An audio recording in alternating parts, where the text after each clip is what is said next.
Hey, I have a great watercolor for you today. I'm painting a landscape that includes some clouds, some sky, water, a boat, and a figure in it. Sounds kind of daunting and challenging, but don't worry.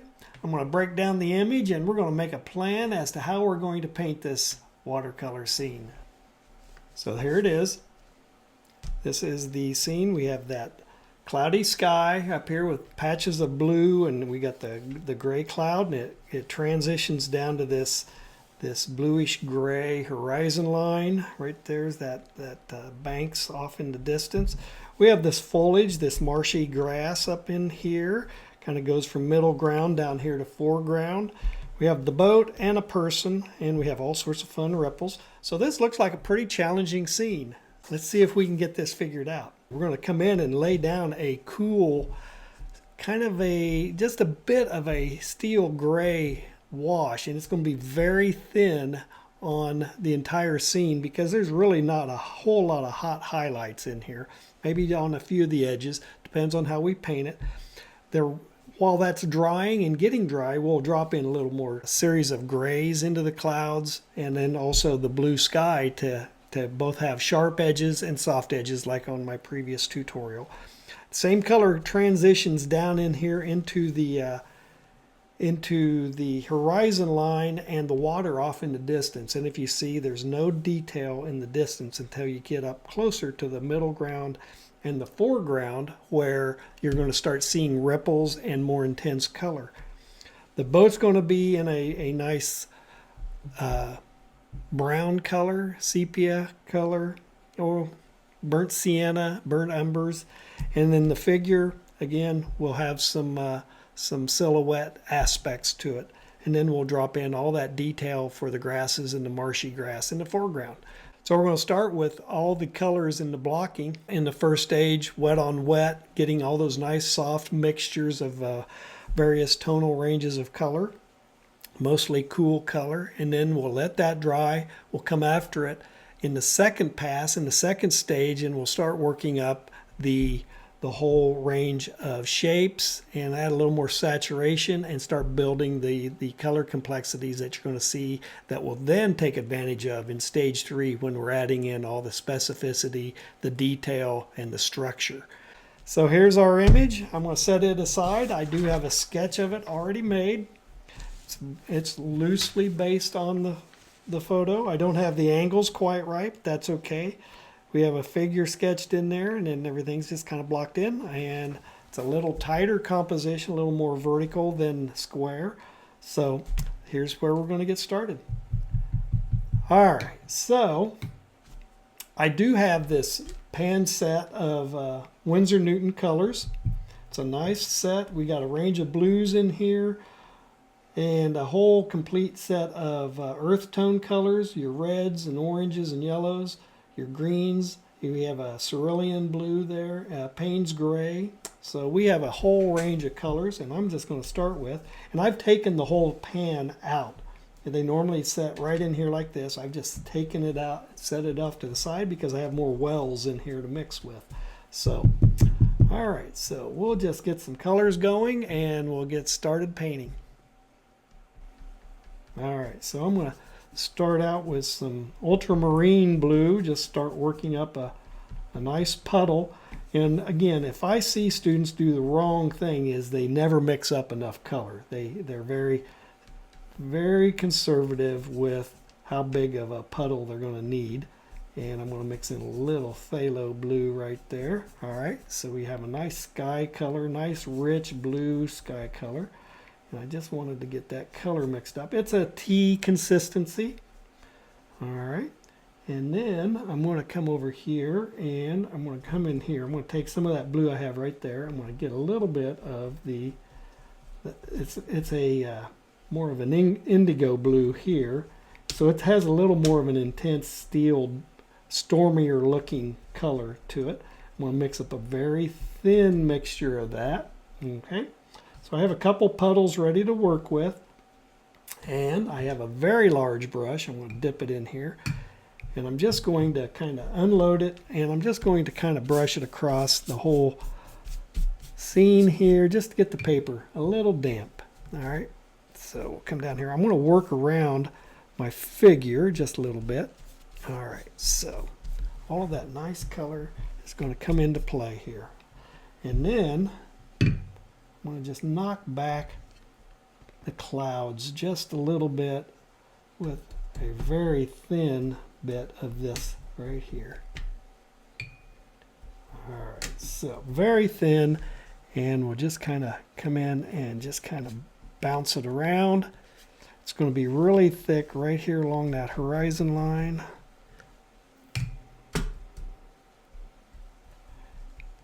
Another big trick I like to tell my students is to work with big brushes. If you have big areas, work with big brushes. All right, I'm going to get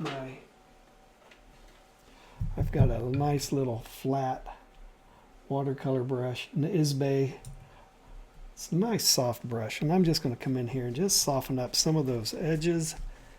This is, again, just taking some of the sharpness out of the color as I applied it. All right, so we'll just walk that color around.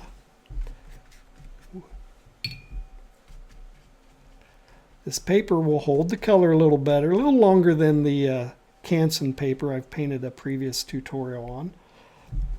I'm not terribly worried about it being all that accurate to the photograph again. The photograph is just kind of a series of suggested colors, and I'm just going to pop color in where I want. All right, a little more intensities right there. Now I'm going to drop in colors up here for the sky. Right there on top of the cloud. I'm going to pop some right in on the center. Pull it off. All right. Pull a couple strands of it up here. There we go. Unload my brush. Soften some of that up a little bit. It's going to mix. It's got a lot of wetness to it right now, so we have a lot of movement. Come over here, soften this up a little bit. Now I am going to kind of come in. I'm going to kind of avoid my figure a little bit. I'm just going to pull that color down. Okay, that's way too dense right there. I'm going to soften it up, get some cloudy aspects to it, some soft edges. Try not to overwork it. I'm unloading, I'm sopping up some of the dribbles in there and just softening up edges. Do I want it sharp? Do I want it fuzzy?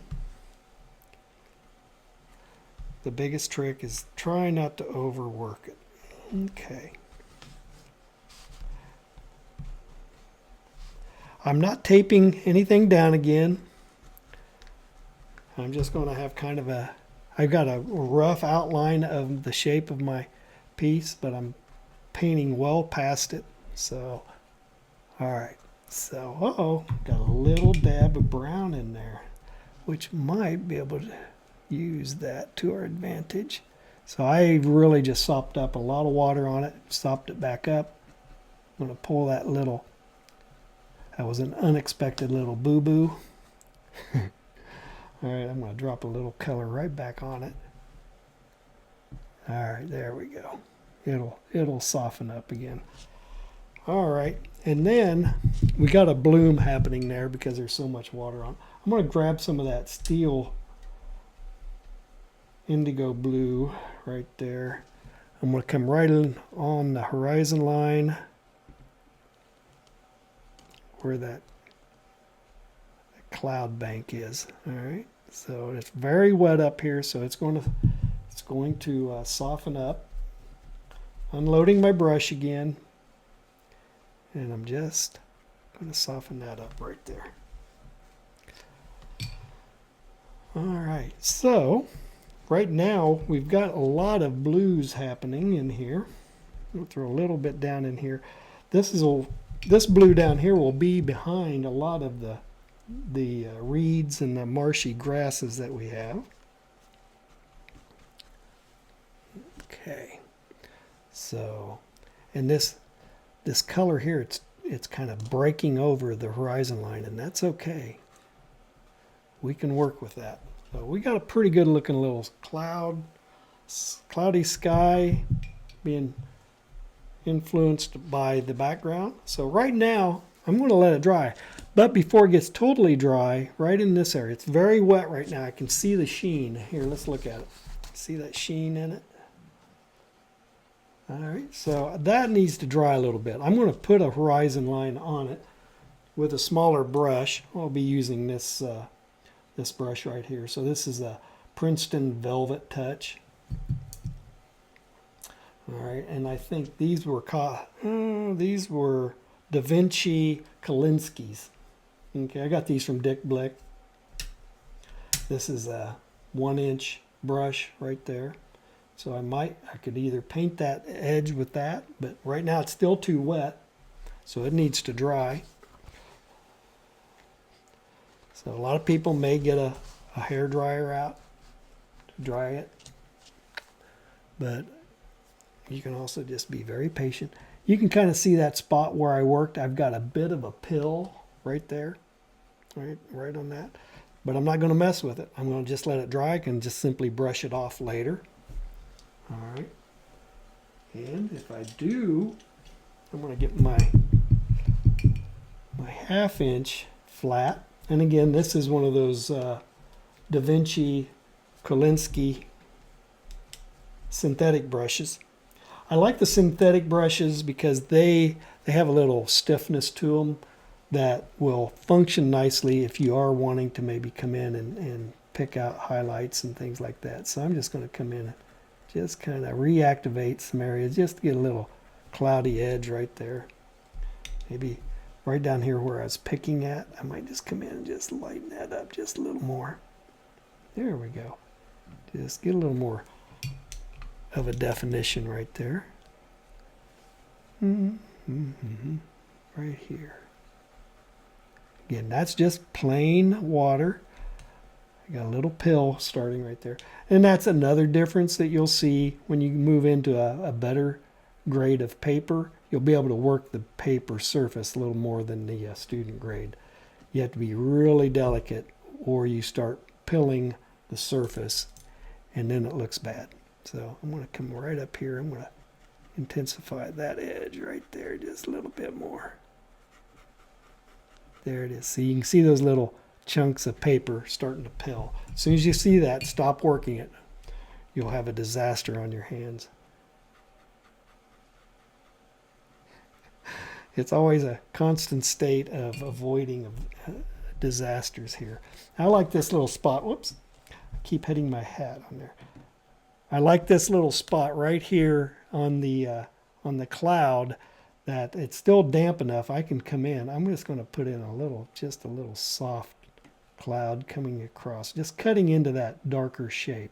So, and I got a nice, it's creating a soft little bloom, and that's okay. I'm just going to drop another one right in there. All right, so I'm just getting a little interpretive there. All right, so I'm going to soften this out right here. There we go.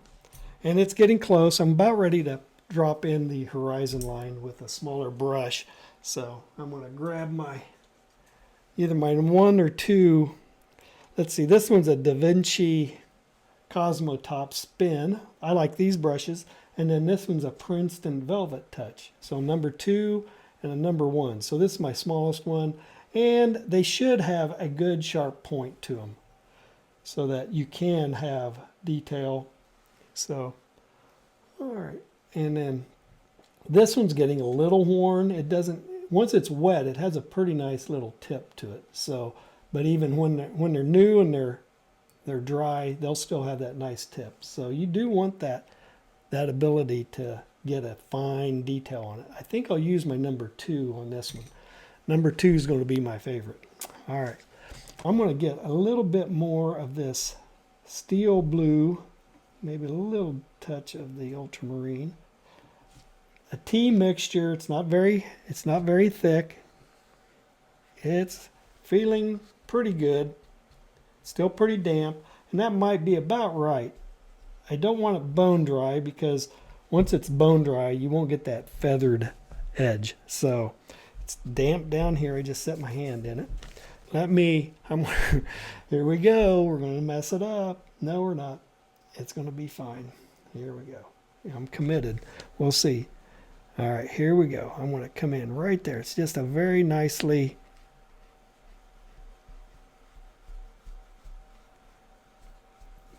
varied looking horizon line, and it gets darker on the edges, so I'm going to put a little darker out here. Broken lines are good, so I'm going to unload my brush a little bit. There we go. Sop up some of it. There we go. There we go. So we got a nice soft little bank back there, and I'm going to drop a little bit of a reflection right down here, and I'm going to soften it. I want to keep that white edge right there. All right, cool. And that is going to read a little more waterish. So now this is again the paper issue, but you can see how thin that was. You can kind of see how that pigment separates when it gets so thin and it's interacting with the surface of the paper. So it has a bit of a bloom to it. It's getting dry enough. I'm about ready to flick that little spot away when I get a chance. So I'll throw just a little more of that dark gray-ish blue right in here. Right along that edge. There we go. Put a little more over on this edge too. There we go. All right, cool. All right, well, that's essentially I'm going to do for this date right now. I'm just going to let it dry, and we could, if we wanted to, still about right here. I'm just going to come in. You can kind of get a sense of what we're going to do in some of the darker areas here. So I'm just going to kind of have an elliptical shape here. I'm just going to come in, and we'll just kind of maybe even dry brush it a little bit. There we go. Just get a little more intensity right in there. All right, and then we'll just feather it out a little bit. I just really wanted a little more of the intensity of that color right in there with a suggested quality of the ripples. All right. There might even be just a smidge of it right back over here too. Just feather it out. There we go. Using the paper to help create some of those ripply effects. I'm going to soften it up on the back side of that mark. There we go. We'll do the same thing back here on these two right there. Right in that crux right there. Now in the photograph there's only two little banks of grass, but I drew 3 in. All right. Any other blues? There's actually a little denser blues right down in here. I'll just throw a little bit down there, a little more of that darker stuff too. All right. A little dry brush on the surface of the paper. Let that texture kind of do its thing. Okay, so the watercolor stage 1 has dried, and it's nice and light, loose. Everything's been tinted just the way I want it. So we can now start going in with our stage 2 of adding some saturation and some contrast in and around on the various components in the piece here. So that's where we're going to go next. And to start off, I am going to do, okay, I'm going to start off with, I'm going to intensify a bit of the sky up here. So I'm going to come in and just add a little more of the blue, just get a little more saturated feel to it. And I'm going to put a little more right up in here.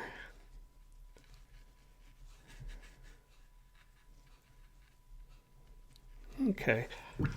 I'm going to loosen it up a little bit, throw a little bit, come in and just soften up some of those edges. But I just want a little darker color right there. Soften that up right there.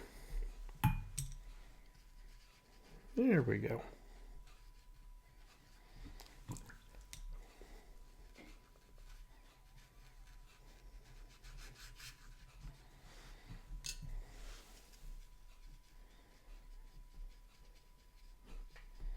And that's just with some damp water, or I'm sorry, a damp brush. Throw that a little bit more right in here.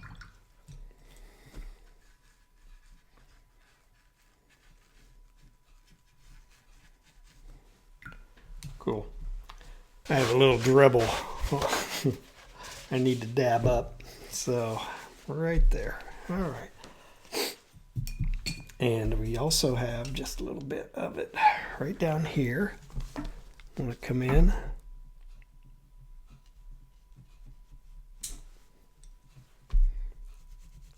This is fairly thin, but it's got a little more saturated feel to it. And it's going to dry. It will dry lighter, but it's still going to have some of that intensity that I want.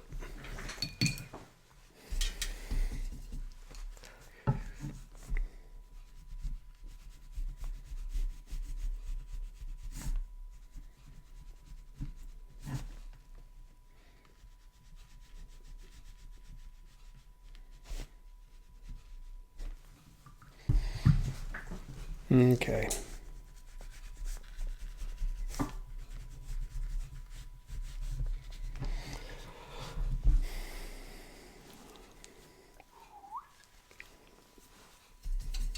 Okay.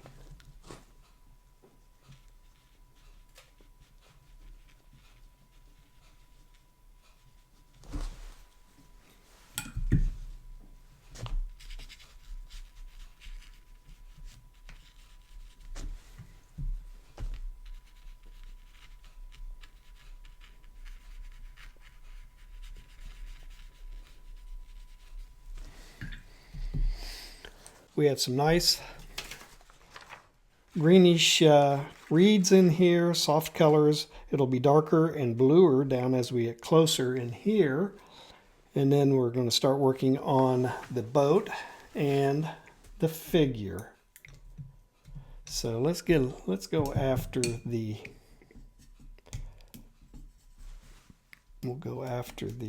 greenish areas.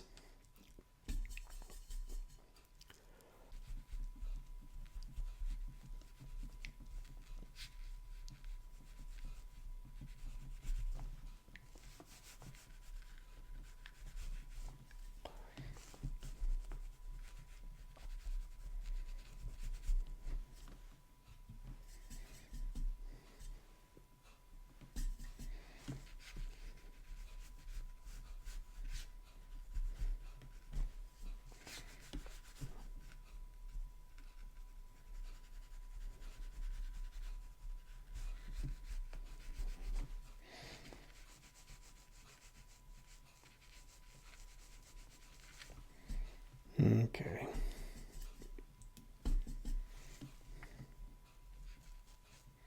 So it's nice and damp. I'm throwing in some of this green. I'll throw a little blue in there too.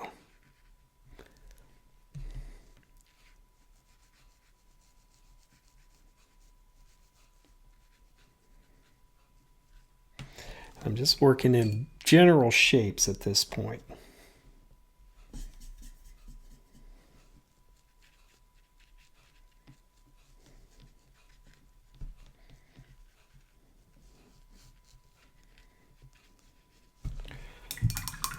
Okay, I'm going to leave this down here alone for a moment, and I'm going to come after and get some burnt sienna.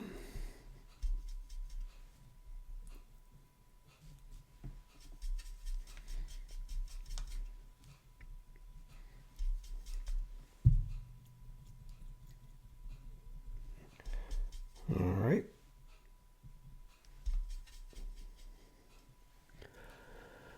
All right, so this area in the boat is going to be full of color. I'm going to try to maintain a light rim around this front edge of the boat, and just right in here in this ribbed section, I'm going to try to keep it lighter.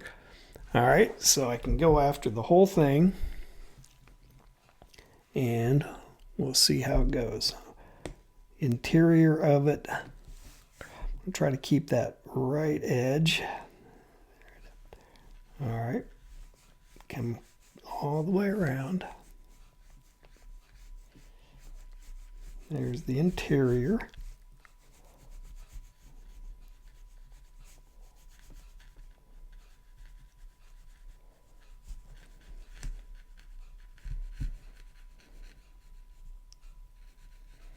I'm not worried about the oars. I'll deal with those later. All right, so there's the inside of the boat. Now I'm going to come around and I'm going to try to get that outside. Maintain that highlight edge right there. Come right around.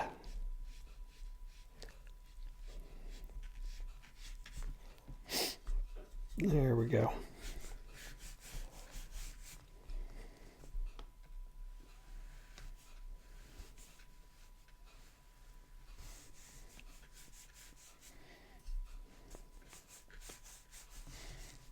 Okay. We'll come out. I'm doing the shadow right now.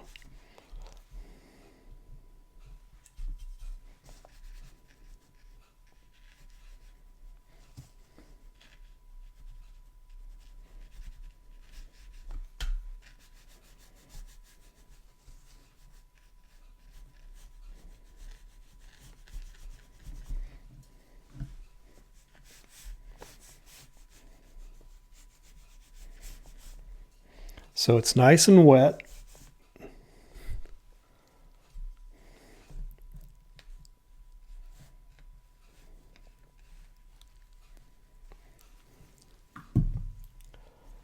Actually, I want it to be a browner right in there, so I'm going to lift that back out. I'll throw some more back down.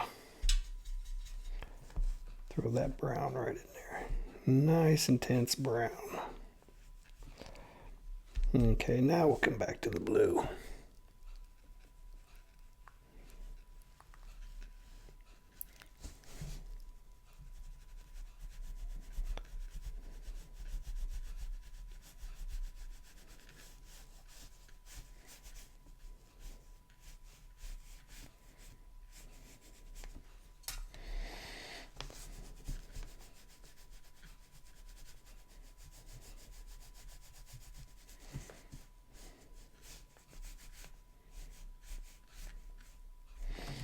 All right,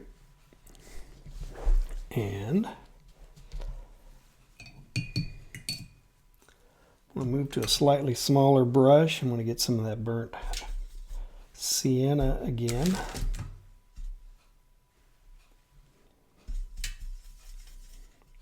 Okay, I'm just going to hit the legs real quick and the arm.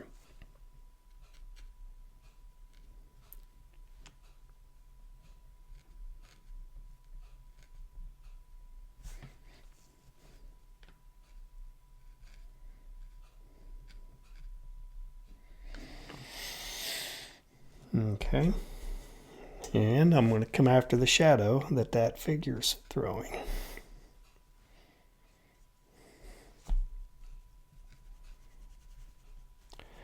And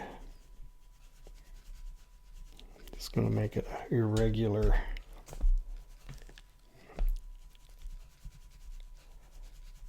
shape. Going to get more browns in here.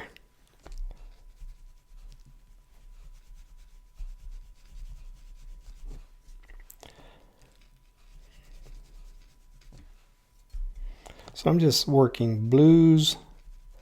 That'd be an ultramarine right up here. And the burnt sienna. It's very damp. We'll just let those things dry. We have a I want to say a pair of blue pants, shorts on this. Actually, I'm just going to pull all of it in. I'm going to pull right down here. We'll just suck that down right there.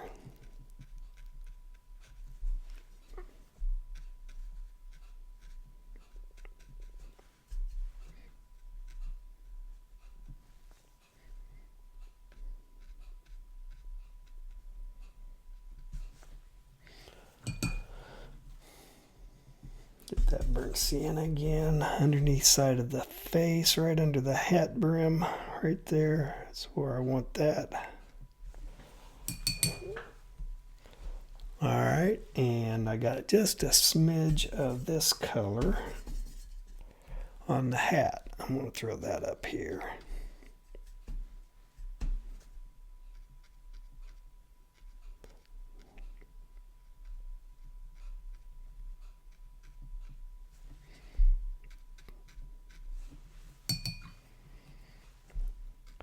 Again, if you get the shapes right, if you get that silhouette to read right, everything's going to be fine.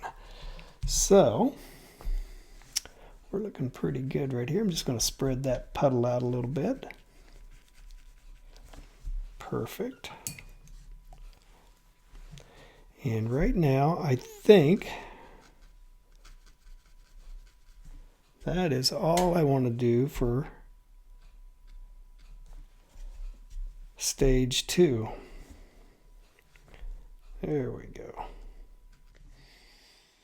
All right, so it needs to dry right now, and as soon as it's done there, we'll come back in and we'll go stage 3, and we'll bounce around, get all the grass put in, get all the details on the boat, a couple little more touches of detail for the figure in the water, and more grasses on those little mounds of marsh grass. So we'll do that in just a minute. All right, it's time for stage 3. This is where all the detail and contrast and structure, all of that comes into play. All right, here we go. I'm going to get some browns. Good thicks. There we go.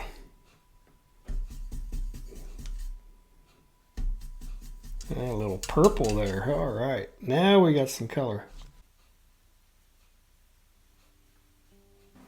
Stage 3 is definitely a point where all of the fussy little details and things that go into the back end of the painting, even though this is the back end of the painting, this seems to always, for me, take the most time if you're working in a lot of detail and structure into your piece. So I've shifted into berserker mode and have sped up my painting by about 2.5 times, so you can definitely get a sense of what I'm working with right now. I'm adding some structural drawing and some more contrast into the shapes that I painted in stage 2, and adding that contrast onto the surface of the boat, softening, pushing it around, loosening it up, just getting that density to it, pulling it from the boat onto the surface of the water.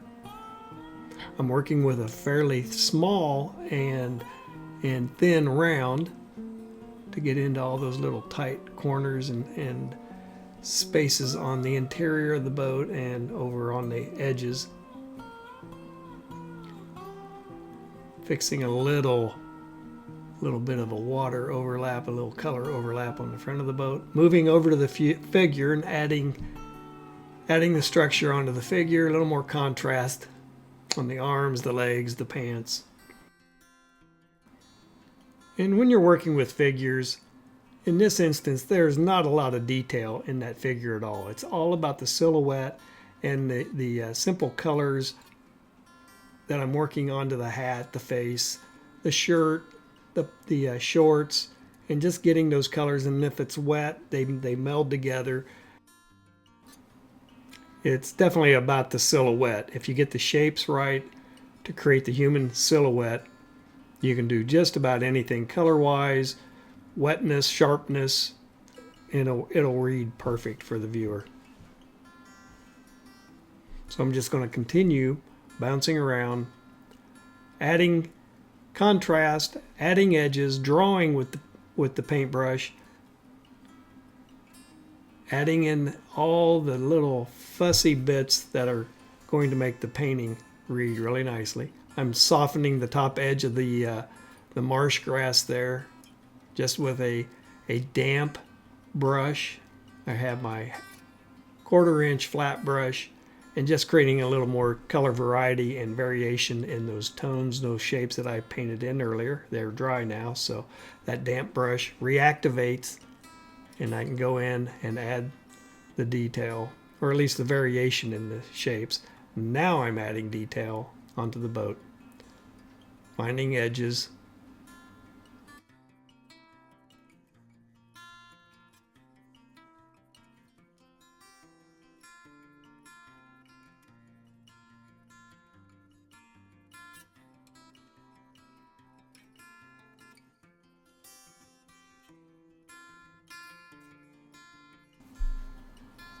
And as the area is dry, I'll come back in, glaze a little more color into it, keep building that color complexity, that saturation that I want on the subject matter.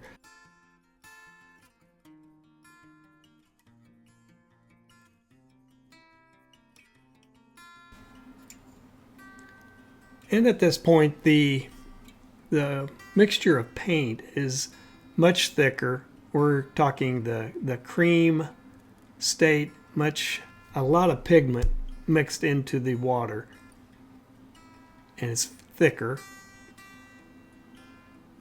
It's not that tea or coffee consistency in the earlier states until I come back in and I'm wanting to glaze. So I'm working some of that warm color into the front end of the boat, picking some highlights out on the back side.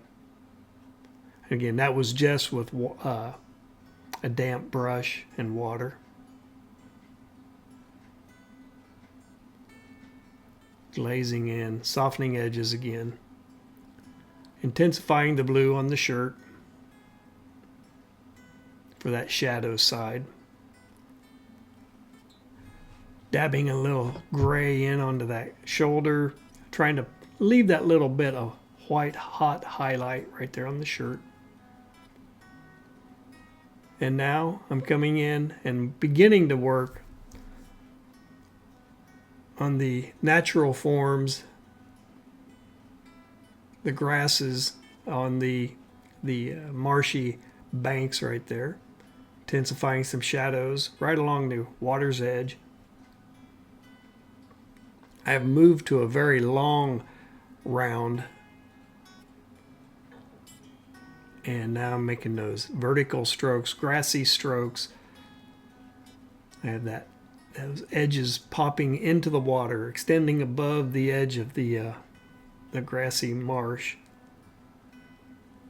and varying direction, thickness, again contrasting dark lines, thick lines against thin lines and lighter lines.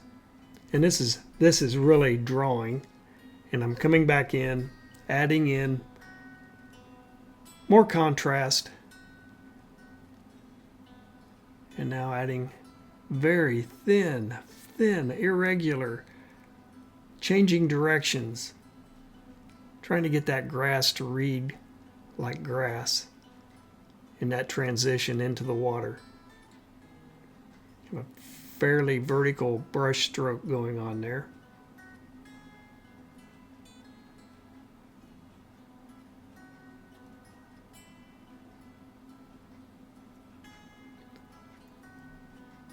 Making some cross contour marks with the ripples in the water.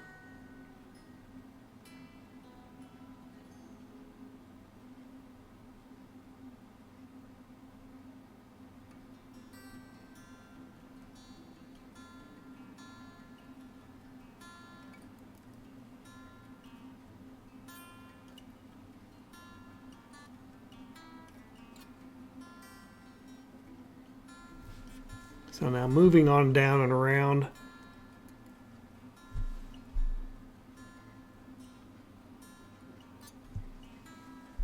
I'm beginning to get the foreground information.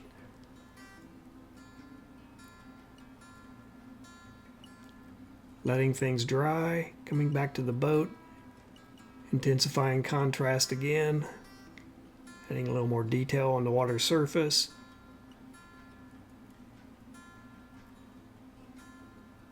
A very dark mixture of an ultramarine, maybe some of that indigo blue, and burnt sienna or burnt umber.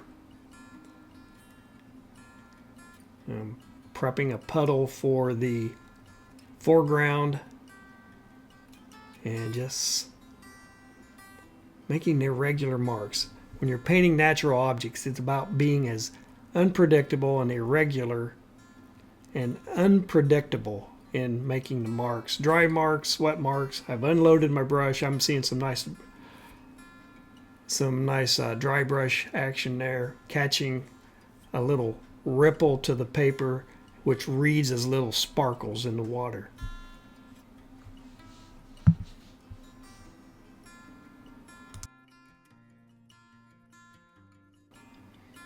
Mixing up a nice deep color.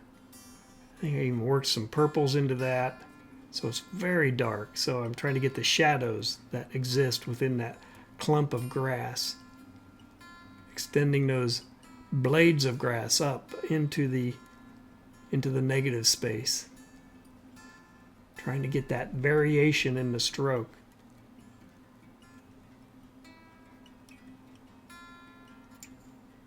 And when that's wet down on the bottom, I move up, move around. At this point, you're working in such of a thick mixture of paint. It'll dry relatively quickly.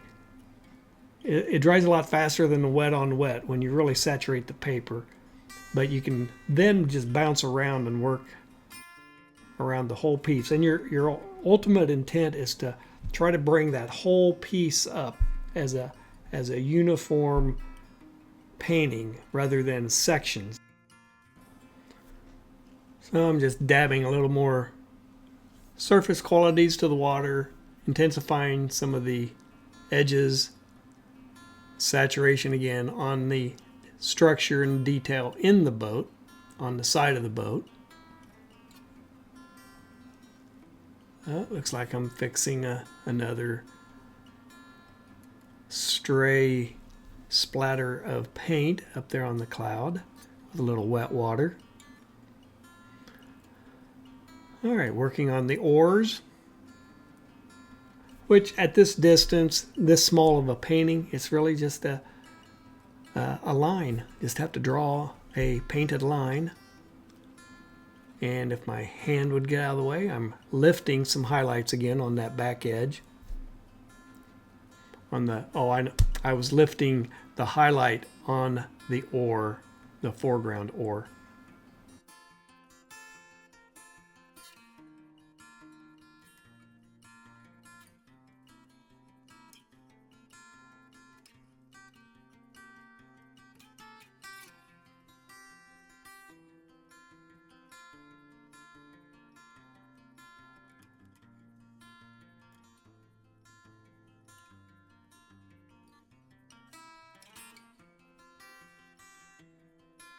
And we're approaching the end of this piece.